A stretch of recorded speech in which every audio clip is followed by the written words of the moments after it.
L'intelligence artificielle se développe vite. Une chose est sûre, notre quotidien est soumis à des algorithmes et le plus souvent nous l'ignorons.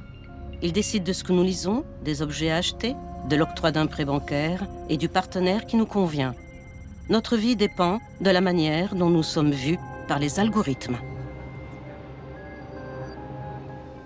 Je m'appelle Gemma Galdon-Clavel, je travaille sur une intelligence artificielle responsable. Je dirige l'organisation Ethicas, qui protège les personnes impliquées dans des processus technologiques.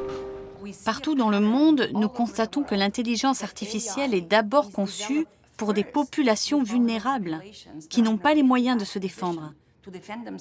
Si elles estiment avoir été accusées à tort, par exemple, ou si on leur a attribué un score de risque qui ne correspond pas à la façon dont elles pensent devoir être traitées. On ose imposer des technologies non matures à des populations vraiment vulnérables.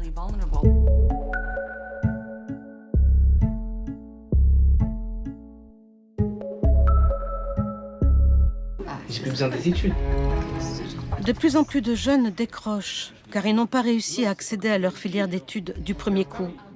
Skicker est convaincu que le nouveau système d'admission à l'enseignement supérieur, Parcoursup, en est responsable. Il m'a dit que toi aussi, tu as fait tes vœux, tes 10 vœux, et tu as eu le bac avec mention. T'es sérieux? T'as pas eu de réponse. C'est ce que tu veux, faire l'informatique.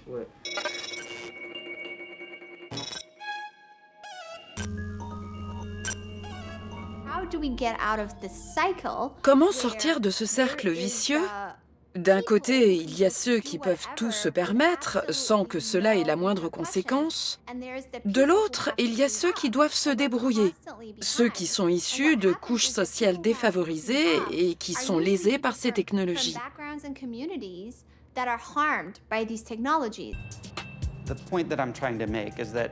L'intelligence artificielle n'est jamais purement technique.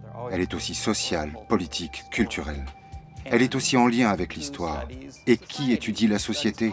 Qui étudie la politique ou l'histoire? Ce ne sont pas des ingénieurs. Il faut impliquer davantage de personnes issues d'autres disciplines.